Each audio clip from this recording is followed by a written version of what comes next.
This is the Plant Powered Challenge 2022, brought to you by Spectrum Health's Lifestyle Medicine team.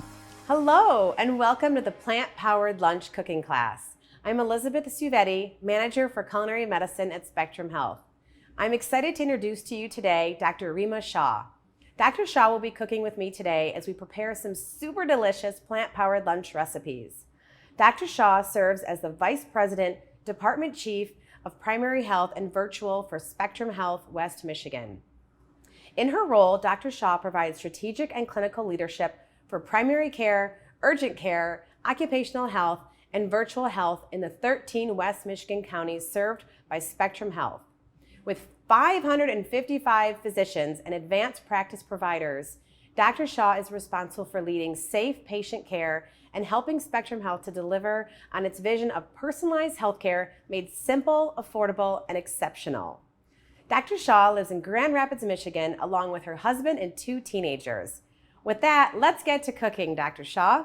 Today we're going to be preparing together herbed quinoa and chickpea salad with a lemon tahini dressing, along with one of my favorite soup recipes, stuffed bell pepper soup. We hope this class inspires you to give these recipes a try. All right, well, let's get cooking. It's time to make lunch. So today we are making the herbed quinoa and chickpea salad with lemon and tahini dressing. This was a recipe that was picked out by Dr. Shah. Dr. Shah, why did this recipe stand out to you as one that you wanted to make today with everybody? So I love quinoa and all the tahini dressing, so it just kind of spoke to me. And chickpeas, of course, I love eating chickpeas. My family loves it, so this is why I wanted to try this today. Awesome. All right, well, we're gonna get cooking. We're gonna start with the quinoa first. So what we're gonna do is we're gonna walk you through how to make this recipe in hopes that all of you are inspired to make these recipes as well with us. So, and if not, you can always watch the recording later after the session and go back and rewatch it to make the recipes in your own home kitchen. So with that, let's get the quinoa going. So we're gonna grab a small saucepan and we're gonna grab 1 cup of quinoa. So we've got here 1 small saucepan, and Dr. Shah and I are just gonna cook together so you get to watch both of us cook. Dr. Shah, I think she mentioned she's not as much of a chef in the kitchen. I think you mentioned, Dr. Shah, that your husband does a lot more of the cooking, but I think you probably definitely enjoy the tasting of the food. Is that correct? Absolutely. I came from Pakistan originally, and food is so important, and I cook as much as I can. But my husband is really the cook in the house, and I help as much as I can. But not really a very skilled cook, but love cooking as much as I can. Wonderful. Well, that's what we enjoy when we do our culinary medicine classes. We get people of all different skill levels in the kitchen.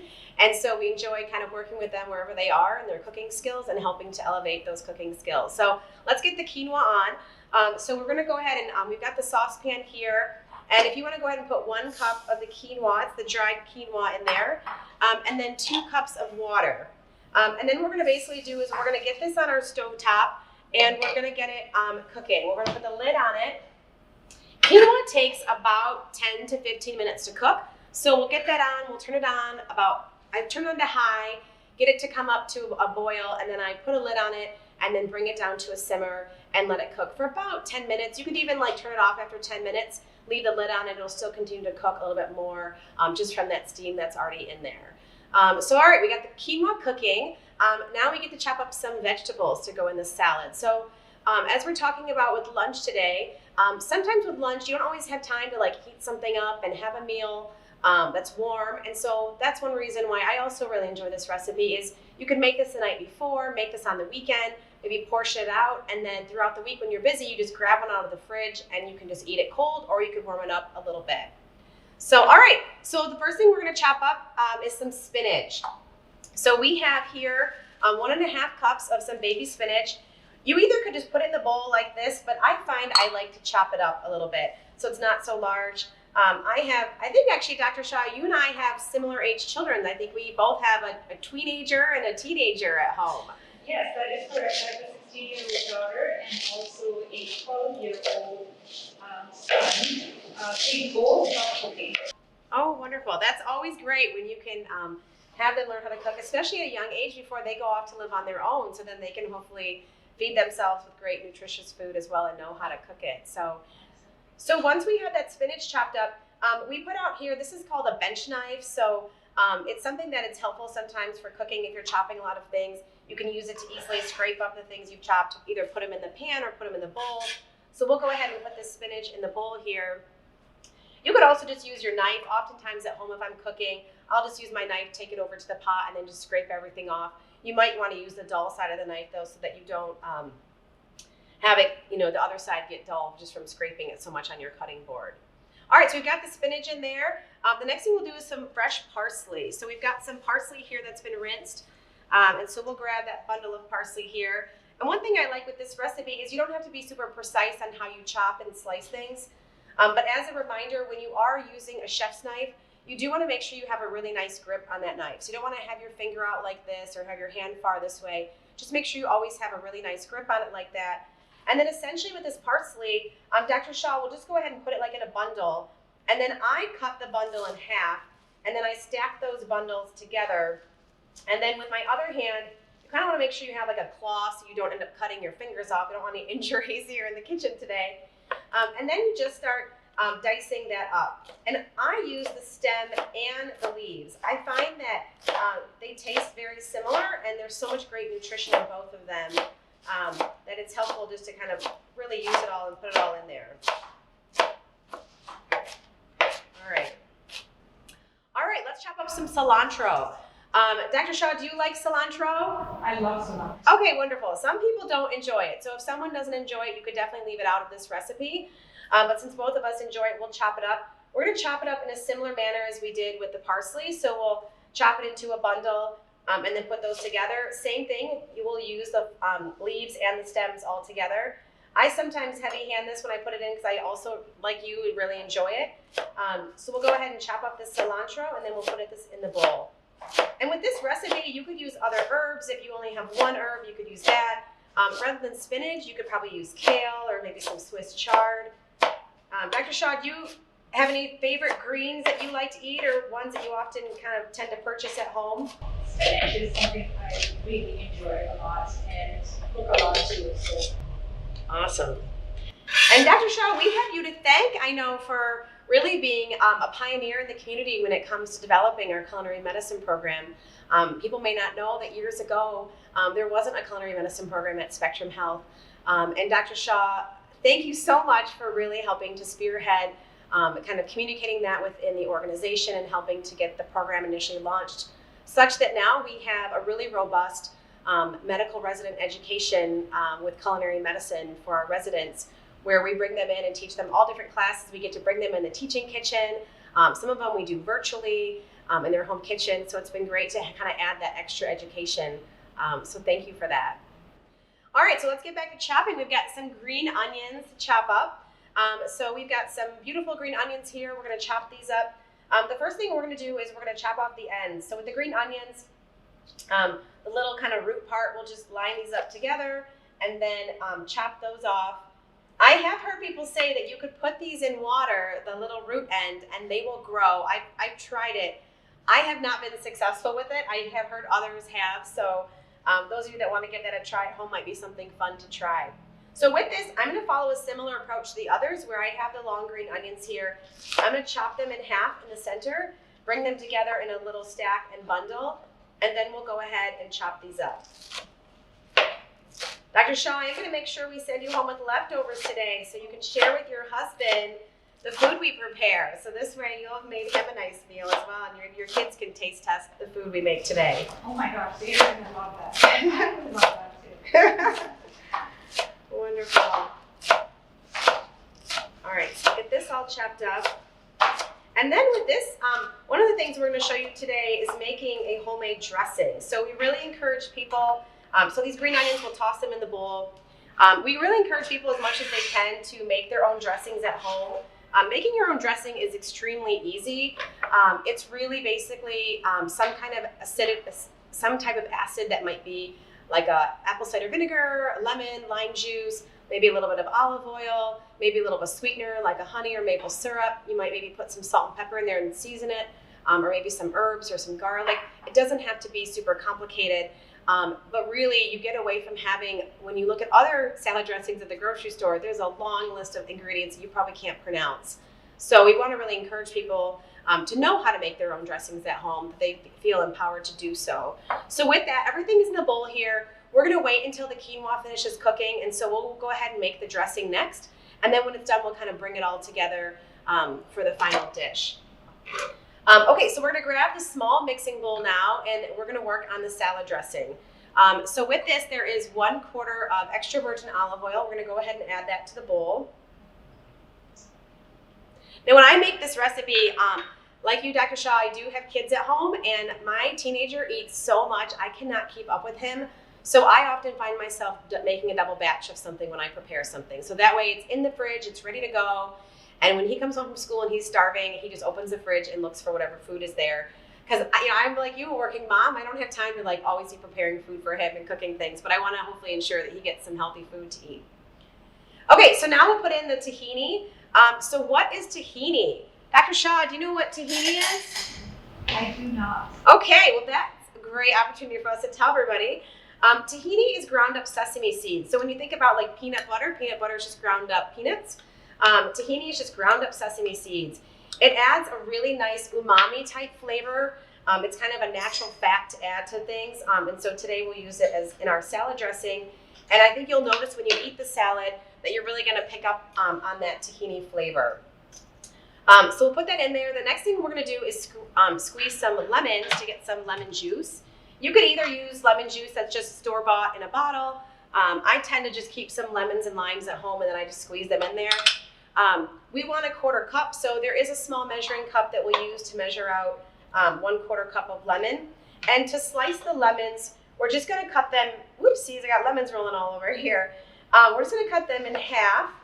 And then there's a juicer that we'll use to squeeze the lemons. And we're just going to squeeze them until we basically get 1/4 cup of lemon juice in there. And again, when I make this, I might double the recipe at home. So I remember when I was young, every now and then my dad would go on a trip and my grandfather would come watch us and babysit us. And whenever we came home from school, he would have a bowl of cut up carrots on the center of the table. And as you can imagine, as a teenager, that was the last thing that I wanted to eat. I also did not have the knowledge I know now around food as medicine. So we would just like beeline it past the chopped up vegetables and avoid them at all costs. And now looking back on it, it's like, wow, he was really trying to nourish us with healthy food, especially after school. I just didn't have that appreciation that I do now, where I'm like, I wish I would have, ate those carrot sticks. That's exactly what my father did. He was a big salad eater, and that's, I think, how I have learned to enjoy salad, and that's what I'm trying to do with my kids. Oh, that's wonderful. All right, so now we're gonna mince up 1 clove of garlic. So this is a garlic head, and within the head of garlic, there are lots of cloves. So all we need to do is get 1 garlic clove out of this. And so we're just gonna peel it back a little bit to the point where we can crack one of the cloves out. And then, so a couple tricks for peeling a garlic clove. One is you can take your knife and put it on its side, and then you can lean into it with the weight of your body, and it'll crack the garlic clove open. Another way I teach people that I find if they're not as comfortable doing that with a knife is you put it underneath the corner of your cutting board. Same thing, you lean into it with your body weight, and it just cracks that garlic clove open really nicely, where then you can get that garlic clove out. All right, and then now at this point, we're just gonna basically roughly chop this garlic clove. Doesn't need to be chopped perfectly, but we're just gonna mince it up. When I put it in something raw, I do tend to try to chop it up smaller than if I'm putting it in something that I'm cooking. And so if I'm cooking with it, then I might leave it a little bit larger because I know that flavor is gonna really spread out in the dish that we're preparing. So we'll get this chopped up. And then I think it's almost time for lunch. Are you getting hungry? Yes, I am. And we're gonna make a soup too today. So when we finish this one, we'll make one of my favorite soups that I know you were selected for today. So I'm excited for people to learn how to make the soup we're gonna make in a little bit as well. Yes, looking forward to that as well. Okay, so we got the lemon juice in the bowl. We put 1/4 cup of lemon juice in the bowl. We went ahead and put 1 clove of minced garlic. And then now we're gonna put a little bit of salt and pepper in. So the recipe calls for 1/2 teaspoon of salt. For anybody who is trying to avoid salt, you definitely do not need to add the salt. And what people learn a lot of times when they join us in culinary medicine classes is all of our recipes, we really encourage people that when they're measuring out things like oil, sugar, salt, to always follow the measurement, and not just to, like when you're cooking, to kind of glug the oil in something, because very quickly the calories will add up very fast and you're not really getting any great nutrients from that. And so we really want people to make sure they're measuring those things out.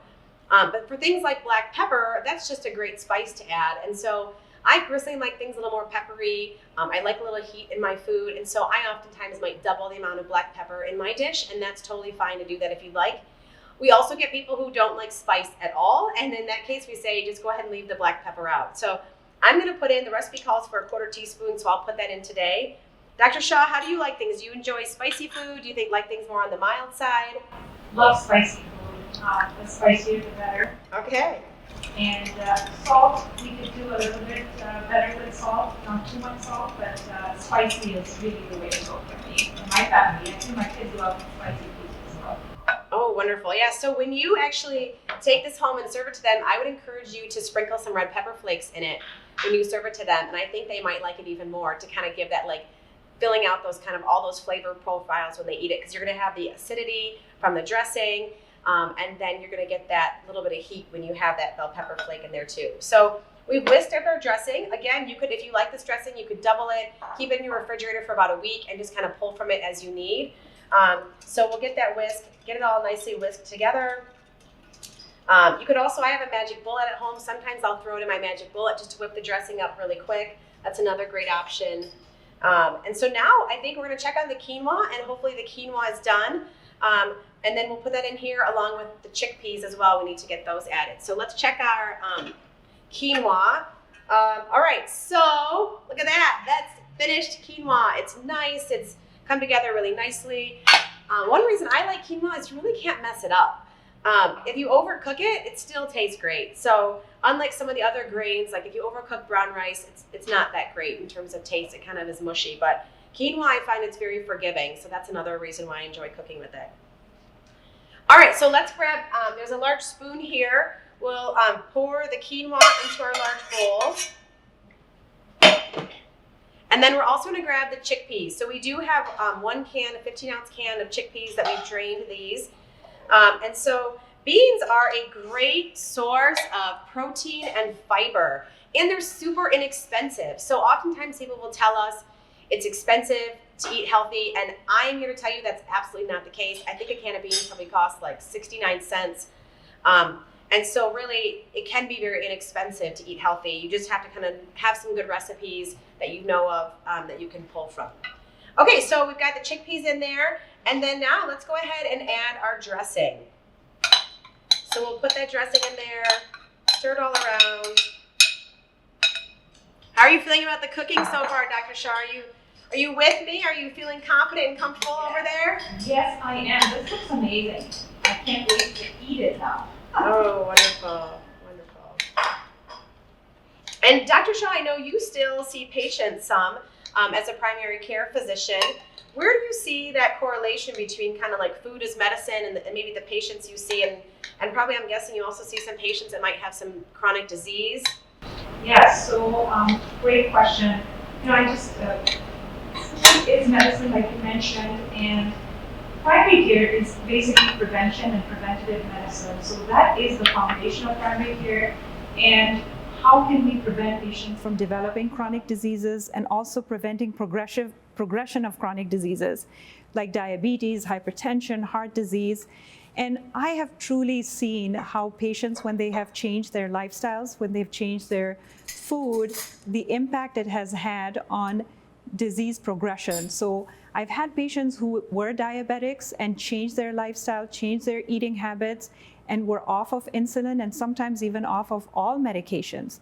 Hypertension, I've seen the same thing. Blood pressure, the impact food has on blood pressure control, the impact that food has on just the level of energy. I've had patients who've said when I changed the way I ate and started making more healthier choices, it just completely changed their life. They had more energy, arthritis, their joint pains and aches improved as well. So there are so many different chronic diseases that have such an impact if we change the way we eat. Some part of it is genetic, part of it is environmental, but the impact of environmental and lifestyle is way more than what we think. So a tremendous impact of food on our health. So. Yeah, thank you for that. Yeah, it's really phenomenal here within lifestyle medicine. You know, the changes that we hear from different patients and their stories. We try to share as many of them as we can when people are willing to share their stories, just to help spread the word. So yeah, I appreciate you sharing that today. All right, I think it might be time for us to give this a try. So everything is, hopefully we got everything mixed together in the bowl. Looks pretty delicious to me, nice and colorful. People eat with their eyes, so you'll see different color pops here. And so what we also have are some pepitas, some toasted pumpkin seeds. And we can do a couple things. If I was serving this to a group, I would just put all the pumpkin seeds on top and garnish it on top so it looks really nice. But why don't we go ahead and let's portion out some lunch for us today. So there's a bowl there if you want to grab the bowl, and then we'll put some of this into the bowl, and then we can just top this portion with some of those toasted pumpkin seeds. Again, when we serve things, we want to think about color and presentation so that when people eat it, they feel like, oh my goodness, I want to give that a try. That looks delicious. And Dr. Shah, I think if you take this to lunch and your peers see you eating this, they're going to be asking you for the recipe, or maybe asking you to bring some in for them. Absolutely, I would agree with you. They would love this, and I may even make this for them. So. Oh, that would be fun. And if people have any questions too, feel free to put things in the chat. We'll be monitoring the chat, so if there's questions there that people have for either of us, feel free to throw those questions there, and we'll keep an eye on that. So I think at this point, let's go ahead and give this a try and see what you think. See how we did. What do you think? Fantastic. It's so delicious. I love it. Nice and filling. It's hearty. You know, when I think of salad, sometimes people might think that just means like lettuce leaves, but really, this is a great example where it's so filling with the quinoa, the chickpeas, but then you get all those beautiful greens in there that have that flavor from that cilantro, the fresh parsley, and then the crunch from those pepitas. So really kind of completing the dish. So I love the freshness of it. It tastes so fresh. Yeah. Great, great. Well, wonderful. I think with that, we are gonna have you help us do a little bit of cleanup as we get ready for the next recipe. So we'll clean up the kitchen, and then we'll get started on making the soup in just a second. All right, it's time to make some hot and savory soup for lunch today. Dr. Shah, are you ready? We're gonna make some stuffed bell pepper soup. Absolutely, very excited. Awesome. Well, I'm glad that you picked this recipe. It's one of our house favorites in our house. When I make this, I often double the batch because I know I always like the leftovers. I'm usually competing with my kids for it. So with that, why don't we go ahead and get started? This recipe, we are going to be using brown rice, and brown rice does take a little bit longer to cook. But really, if you come home from work and you get that cooking right away, by the time everything else is done, the brown rice typically is finished around that same time. So we have a small saucepan. We're going to put 1 cup of uncooked brown rice in there, and then we'll put 2 cups of water in there to cook it in. So if you want to go ahead and take the lid off your pot, add that 1 cup of brown rice, and then we'll also add the 2 cups of water. Okay, essentially what we want to do is basically get that to where it comes up to a boil, and then once it boils, we can turn it down to a simmer, leave the lid on, and cook it for about 40 minutes, and it will be done. We do encourage people to eat brown rice. It's got great nutrients. You've got the bran and fiber all still intact. So where people can start to shift towards brown rice, we encourage that.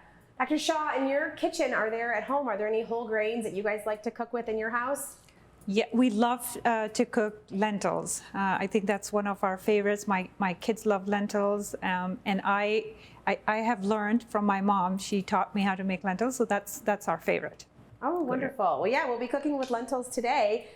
So let's go ahead and get the vegetables chopped up. So what we're going to do is we've got our saucepans on like a low temperature for now, and we're going to chop up some onion, some green pepper, and some jalapeno, and put those in and saute them. And we're going to do a method called water saute. So what the heck is water saute? So water saute is essentially, rather than using olive oil or an oil to saute, we're just going to add about a tablespoon at a time of water, just to make sure as it's sauteing, nothing is sticking to the bottom. We don't want to put a lot of water in, but that's a way to cook where you're not adding a lot of extra calories in, a lot of extra oil in. And so that's a method we like to teach in a lot of our culinary medicine classes. All right, so let's go ahead and chop the onion. So I have a large onion here. It looks like the size of a softball. We only need half of it. So what we're gonna do is we're actually gonna cut it horizontally. We're gonna leave this stem end intact here. And we'll just cut off the one side that was kind of like the tip of it, basically. So not the root end, don't cut the root end off, but do cut off the other end just a little bit. And then we'll cut it horizontally in half, cutting through that root end. And I'll show you why we're gonna leave that intact there. And there's a little bowl there if you wanna put your veggie scraps, you can, Dr. Shah. People can save their veggie scraps and put them in a freezer, like in a Ziploc bag or something. And then when they get a lot of veggie scraps, they could then put that in water, boil it, let it simmer for a bit, and you've got a great veggie stock, which we're gonna actually use today in the soup we're making. So now we're gonna take out that outer peel off this onion. And onions just have such great aromatics. They add great flavor to so many dishes. Do you guys cook with onions much in your house, Dr. Shah? Yes, we do. A lot of the food that we cook, Indian, Pakistani food, has a lot of onions in them as part of the recipe. So yes, we do cook a lot with onions. Well, great. So I'm going to teach you a way to chop onions today in hopes that maybe you can. I know you've mentioned that your husband enjoys cooking, so maybe you can have a competition at home of who can chop onions faster after you learn today this technique. So we've got the onion, it's flat, it's face down on the cutting board. That root end is there as well. And essentially what we're gonna do is we're gonna cut some long strips in this onion, but I'm not gonna cut through that root end. And this will allow us to dice up this onion pretty quickly. That's pretty neat. I love this. And I think as a physician, you guys follow a method of, what is it, like watch one, do one, teach one, or something like that. So maybe that's what you get to do today. That is absolutely right. I love this cutting method. I always take the root off, but now I'm going to make sure I don't. Fantastic. So once you have those strips, now we're gonna cut it perpendicular. And so you just, with your left hand, you'll kind of make a claw on top of the onion. And then using that chef's knife, you're just gonna dice into that onion. If you wanted a larger dice, you just would make a little bit larger cuts, or smaller, you just make it a little bit smaller. As you get towards the end, it naturally will kind of flip over, and you can set that flat on the cutting board, that last piece, and then just kind of dice that up as well. And it's a nice, easy way just to use really as much of the onion as possible. We don't wanna waste any of it. So now we've got that onion all diced up, and there's that bench knife if you want that we'll take the lid off of our large pot. We'll make sure the pot is on, let's go with like a medium temperature, and I'm gonna take those onions and put them in that saucepan. And I know you're right behind me, so once you're done, you can join me. Almost there. Practice makes perfect, That's right? I usually do a lot of cutting. I'm the sous chef, I should say. Ah, yes, that's always important to have a good sous chef in the kitchen. So Elizabeth, I chopped up a whole onion, and I know you said half one, so I'm just gonna save the other half. Perfect. And just yeah, that'll be great to use later. Yes. It is nice, we talk about with people around prep cooking, when you do have some time, maybe that's on the weekends, maybe that's in an evening, to just quickly start to chop up some vegetables and store them in your fridge. It then makes it that much easier to just, when you do get home, to grab maybe those jars or containers, throw them in a saucepan, and start cooking. So actually, having you chop those, we're gonna send those home with you so you can use those to cook with later. Fantastic. And so what we are gonna do is we're gonna do that water saute method. So once you do have those onions in there, if you wanna use your bowl or your measuring cup and just put about one tablespoon of water, not all that much water in there, and that'll just really make sure that it's not gonna stick, essentially. But we wanna start sauteing those vegetables in that skillet.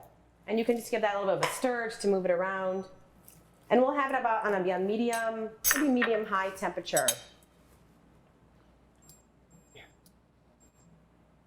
All right, so in cooking within culinary medicine, we're always encouraging people to eat lots of whole, plant-based foods, fruits and vegetables, but sometimes people often find there might be one or two that they keep trying and they don't enjoy. So for example, for me, parsnips is one that I keep trying to like parsnips, I just haven't yet. I haven't maybe found the right recipe or prepared them in the right way. I know a lot of my peers enjoy them. Dr. Shah, is there any fruit or vegetable that you keep trying to like and you just still to this day do not enjoy? Yes, and I'm gonna try to make sure I pronounce it correctly. I don't like it so much that I always forget how to pronounce it. It's persimmon, which I don't like. I have tried it many, many times. I remember growing up, my parents loving it, and I tried my best, but no matter how many times I try, I just don't like it. Yeah. Parsnips, on the other hand, I love. Oh. Yeah, I do enjoy that fruit. Yes, you're right. The name is very challenging. I think it may be like Persinium or something like that. I always hear people say it differently. But what we're talking about is it's a very small little orange fruit. Sometimes they're a little bit taller. Sometimes there's a shorter variety. I do enjoy them. I wait till they ripen up at home, and then I'll slice them up. They kind of remind me of a peach flavor a little bit. But you're right, not everybody likes every single fruit and vegetable out there. It's just important that you do find ones that you do like and eat those.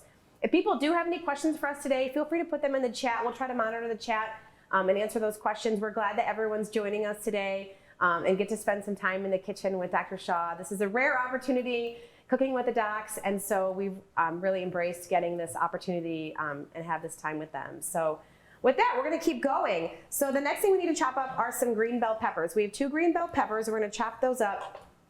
What I recommend is if there's a stem on top, you could chop that off. Mine, the stems have both broken off. And then I'm going to put it upside down so that stem is facing the cutting board. And then I'm going to use my knife to slice around the seed structure. I don't want to cut through the seed structure, but just cut around it. So that way I get as much of that bell pepper off. And then that seed structure, I will discard that part. If there's any seeds left in there, you can kind of toss them in the bowl. You don't have to be really particular about it because if you do put some of the seeds in the dish, I think that's perfectly fine. We're going to be putting crushed red bell pepper flakes in anyway that have a little bit of a crunch. So, all right, I checked on the onions. They look like they're coming along nicely. I love the smell of that fresh onions cooking in a saute pan. Often at home, if I'm cooking, if my boys smell onions cooking, they'll come running and be like, "What's for dinner?" And I'm like, it's not even close to being done. But that smell, I think, really draws people into the kitchen. All right, so let's finish the other bell pepper. We're going to slice around that seed structure. And then once we have those pieces off, then we'll work on slicing the bell pepper, and then we're going to dice it up so that we can put it in the soup. So bell pepper is a great source of fiber, packs a great nutrient punch. I like to send it as a snack for my kids sometimes because it stays pretty well in their lunches. It's pretty hearty. Dr. Shah, I know you mentioned you have 2 children. What are some ways in which you kind of either throughout the week or on the weekends help get them ready to make sure that they're hopefully getting some good nutrition into their diets? Yeah, I think chopping up vegetables ahead of time. I like to prepare this ahead of time, like on the weekends, vegetables, so that it's right there in front of them. I've found that when it's stored away, it's hard for them to get to, so I always keep them washed, cut up, ready to stack on. And yeah, so that's one of the things that has worked really well. I do this with vegetables as well as fruits for kids, and they love that. Oh, that's awesome to hear. Yeah, it's kind of like, you know, unfortunately, sometimes my teenagers can be a little bit on the lazy side. So I do try to make it a little easier, you know, having things stored in the fridge for them so that when they open the fridge, they see those things there in hopes that they choose those things to snack on. So I cut all the bell peppers into strips. And then now I'm going to just dice them up. You don't have to necessarily go in that order, but just really trying to chop them up into some smaller bite-sized pieces. If anybody has pickier eaters, that's when I encourage people to chop things a lot smaller. Sometimes if things are chopped small, the kids might be less likely to see it. I also know there could be adults that are picky eaters out there. Another option too, sometimes with some of these soups that might have some vegetables, is you could also puree it. And that's another option to kind of mix those vegetables in a way that they might not see it as much. So, all right, I'm gonna give my onions a stir. My onions are starting to stick just a little bit, so I am gonna add a little bit more water just to make sure that they don't burn at all, but still kind of get some nice caramelization on them as well as they cook. All righty. So it's lunchtime. Dr. Shah, I know when it comes to lunchtime, you're probably pretty busy. What are there some things you do to kind of plan for the week or meal plan or think about like what will I have for lunches? Yeah, so we usually, what we do is do a lot of the prepping during the weekend. And weekends are usually when we eat together lunch. with work and the kids being school, so the lunch is usually done mostly when we are together on the weekends. And so a lot of the prepping we do for the rest of the week for dinner time, but for lunch we will cook together on the weekends. Getting all of the ingredients, so making sure that our refrigerator is full of the things that we need for a healthy diet, so prepping that way. Sometimes we would get the vegetables ready or making a stock or something ahead of time so that it's ready and we're not running around at the last minute trying to find what to cook. So. Mm-hmm. Yeah, that's great. Especially work together. That's really nice when you can work as a family. You know, it's a lot of work to cook sometimes, you know, when you start chopping fresh ingredients. And so when you can pull the family in and have them have different roles and responsibilities, it's definitely a great way to, one, make your job a little bit easier, but also train them so that when they go out into the world, they're able to feed themselves. So that's great to see that you're engaging them in the kitchen. All right, I'm gonna go ahead and put the bell pepper. I'll use my bench knife. I kind of move my cutting board over and we'll put that in there. Looks like you've done a nice job getting yours all chopped up. And I believe, Dr. Shah, that you enjoy spicy food some. So there is a jalapeno that goes in this recipe. For anybody who does not enjoy spicy foods, you do not need to put the jalapeno in. Sometimes people will also take the membrane and the seeds out if they don't. They like a little bit of heat, but not too much. But I enjoy spice, and I know, Dr. Shah, you mentioned you do as well. So we're gonna put the whole jalapeno in. So what we're gonna do to chop it up is we're gonna take the stem off, and we'll discard that. And then I just slice it kind of down the center, down horizontally, and then I just cut it into some thin strips. And then from there, I'll turn it and dice it up into smaller pieces, and then we'll put this in. So the challenging thing with jalapenos is sometimes they can be really spicy, and sometimes they're no different than eating a bell pepper. So what I'll do at home sometimes if I'm not quite sure is I will cut a small little piece out of the jalapeno and I will taste it while I'm cooking to get a sense for how much heat I'm gonna get from that. So that's one option if you're not quite sure. So, but go ahead and we'll dice up this jalapeno. If you really like heat, you could put another jalapeno in if you wanted. So lots of options for everyone who's gonna be hopefully cooking this dish at home. I love spicy food. You are absolutely right. And would probably put 2 of them next time when I cook this. Oh, wonderful. And yeah, for you, when you make this at home, you'll probably want to make a double batch, so that way you have leftovers as well. If anyone does that, the lentils keep absorbing water, so when you do store it in the refrigerator for leftovers, you may have to add a little more water to it just to help thin it out a little bit the next day. So just don't worry that it got too thick sitting in the fridge overnight. All right, so we have that jalapeno in there. And then the next thing we're gonna do is we're gonna mince up some garlic. So it calls for 1 teaspoon of minced garlic. And so we can just take 1 clove, we'll pop 1 clove off. Mine doesn't wanna come off. All right, so with this garlic, now we need to get we need to peel it. So either you could use your fingers to peel it, you could use the side of your knife to smash it and go that route, or you could put it underneath your cutting board on the corner, put your weight into it like this, and it just pops out really nicely from that shell there. Garlic also is a very common ingredient in so many cultures' cuisine. It packs so much great flavor, great from a health perspective. Our dietitians are always encouraging people to cook with garlic. And so this is a great example of a recipe that we throw some garlic in. Again, be cautious if it's raw that you're not putting too much in too quickly, because if you have like a raw dish like a salad, sometimes that garlic, it takes about 30 minutes to really pop in flavor. And so I don't want you to put too much and then later realize that it's a little bit too garlicky. So we'll just mince that up on the cutting board. So Dr. Shah, when you're in the kitchen cooking, when you do get time to prepare some things, do you have a go-to tool or utensil or something that you really kind of gravitate towards when you're in the kitchen? So I don't know if I have a favorite utensil, but I do really want very good knives or sharp knives. And I do have one knife that I really like, or maybe I can say it's my favorite because it was given to me by my mother, and I've mentioned that a few times, that my mom was a really, really good cook. And every time she would come to visit, her way of showing love was to cook for us, and would be constantly in the kitchen whipping up these amazing meals. And that was one of the knives that she gave me. So That's has an emotional, kind of meaning to me as well. But it's really good knife as well. Yes, definitely having a sharp knife is so important. I think oftentimes people think, oh, it's okay if it's dull, it'll be easier, it's safer. It's actually safer to cut with a sharp knife.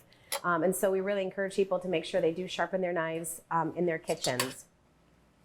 All right, so I think with that, we've got a couple more things to add to our soup to get everything in there and then it can start cooking.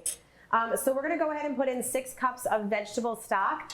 I say stock because if you have your own stock that you've made at home, stock typically does not have any salt added into it, where like a broth might already have salt added. That is something you wanna be conscious of if you're buying broth or stock at the store. To read the nutrition label to see how much sodium and salt is added into that. We tend to try to use like a stock, or in that way we can control how much salt we're putting in something so that we don't end up with a super salty dish.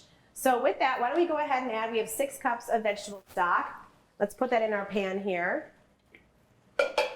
All right, and then we're gonna add in some tomatoes. So we're adding in some canned tomatoes. We've got 2 cans of diced tomatoes. We'll put those in. And oftentimes too, when people are cooking, we don't have a lot of time to cook. Time is like of the essence. And so using things like the brown rice, the lentils, the canned tomatoes, those are all things that you could already have stocked in your kitchen. You don't have to like buy them the day of, and you can just grab them and throw them in, and it saves you some extra time for cooking. So, there's no shame in using canned tomatoes. They have lots of great nutrition in them as well. So it's a way that you can kind of help speed your cooking time up a little bit and already have those items there. All right, so now we're gonna add in, we've got a little mix of some spices here. So we have some black pepper, we have some oregano or some Italian seasoning, a little bit of garlic powder, and then a little bit of salt. And we're gonna add these spices in. And since I wasn't sure if you liked red pepper flakes or not, we put them in a separate dish. But now that I know you enjoy a little bit of heat, we'll definitely put those red pepper flakes in and then give that a stir. And finally, we're gonna add in the lentils. So for those of you that have not had lentils, lentils are a great source of fiber, a great source of protein, beautiful color. They're gonna thicken the soup in a really nice way. So lentils are great. I like to keep them in my house. These are more of like an orange type of lentil. There's green lentils, black lentils, the list goes on and on. If you go to like an Indian grocery store, for example, you'll probably be overwhelmed with how many different types of lentils there are. But just give a couple a try, see what you like and enjoy, and I encourage you to cook with that. And they don't take very long to cook either. I know, Dr. Shah, you were mentioning you like to cook with lentils. What are some ways in which you cook with them at home? I usually mix a few lentils, different kinds of lentils together, and in almost like a lentil curry, you can say, with rice or with bread. But it really goes really well. That's, I think, our go-to is mixing different lentils together. Wonderful. Oh, that sounds delicious. And one thing too I want to share with people is if you've not been into our lifestyle medicine practice, that's where Dr. Shah and I are today. So this is the home of our lifestyle medicine practice. We have 3 physicians, we have chefs, we have dietitians, health coaches that work with patients to kind of meet them wherever they are on their health goals and help kind of move them along towards optimal health. And so if you've not seen it, it's in the downtown market in Grand Rapids. We highly encourage you to check out the space, invite you in, and we've got all sorts of great programming available for people. And so again, I would kind of reach out to us and connect with us, and we would love to talk with you more. We've got all kinds of other great cooking classes too that I think a lot of you might enjoy cooking with us. So we do need to add the brown rice as well. So I think at this point our brown rice is done. And so what we will do is we're gonna kind of show you the finishing steps of this, but know that when you make this at home, essentially with this soup, you would finish letting the lentils cook, which we will let those cook here, but in the interest of time, we're gonna let that simmer for a little bit. And then the brown rice, when the brown rice is all done, it'll kind of come together nicely like this. And so you don't want to go too long on the brown rice. It'll get mushy. People will complain and say brown rice isn't good. But if you cook brown rice for about 35, 40 minutes, it'll be really nice, that kind of al dente, have a nice bite to it, and you're getting that bran and fiber. So we often encourage people, it takes sometimes like 25 times to try something until you like it. So do keep encouraging yourself to try brown rice, lots of other whole grains. Are there any other whole grains that you will cook with at home? Maybe like quinoa or oats or anything else that you like to use in your home, Dr. Shah? Quinoa is our go-to. We love using and cooking with quinoa for sure. Awesome. Okay, so what I will do is when the soup is done, I'm going to put this brown rice in there. And then basically it's done. It's a beautiful soup. It tastes delicious. And speaking of taste, I think we should give it a try. I prepared some a little bit earlier, Dr. Shah, for you, knowing that the lentils would take about 15 minutes to cook. But I'd love for you to give that a try. As you can see, there's lots of great color going on in here. We've got those tomatoes, that rice, everything's really come together nicely. It's a nice, almost like a stew soup. So Dr. Shah, let's see what we think about our lunch today that we prepared. All right, let's give it a try.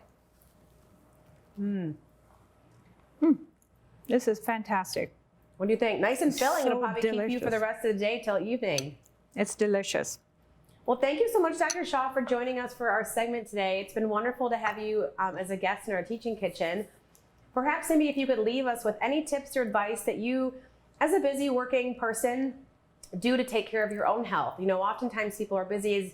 As a physician, you're taking care of a lot of other people's health. But any tips that you've had within your own life that you kind of do to self-care and take care of your overall health? Yes, you're absolutely right. With all of us being so busy, I think it's so important to pause and also focus on what can we do for our health.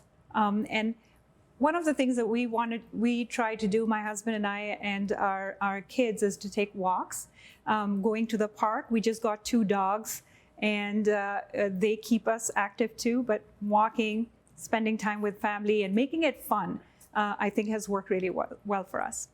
Wow, it definitely sounds like with adding 2 dogs to your household, you probably are definitely even busier. And that is great. It probably does force you to get out there and take walks. And oftentimes I find when I'm walking with my kids that sometimes when they share more things, you know, you get out of the house, you get away from all the busyness of the day. So that's great to hear that you guys find that time to carve out to get those family walks in. So with that, I just want to thank everyone for joining us for another plant-powered cooking demonstration today. We hope you join us for other ones. Any other questions, feel free to put them in the chat. We'll do our best to answer them. And thank you for joining us, Dr. Shah. It's been a pleasure having you here with us. Thank you so much for having me. This was so much fun, and I can't wait to eat the rest of the food.